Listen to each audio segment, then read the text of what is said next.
আচ্ছা, আপনার Facebook account আপনার অজান্তেই একাধিক ফোনে লগইন নেই তো?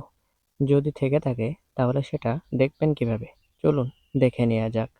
তো প্রথমে আমরা কর্নারে 3 ডট অপশনে ক্লিক করে দেব।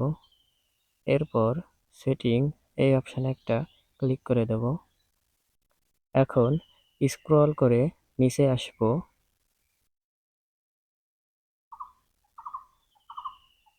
এখানে অ্যাক্টিভিটি লগ এই অপশনে একটা ক্লিক করে দেব।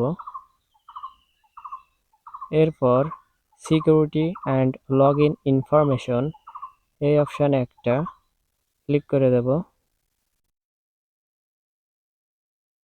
তারপর where you are logged in এই অপশনে একটা ক্লিক করে দেব।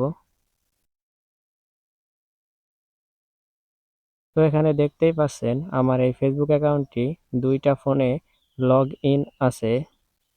তো আমি সিম্পলি যেকোনো একটা ফোন থেকে অ্যাকাউন্টটি লগ আউট করে দেব।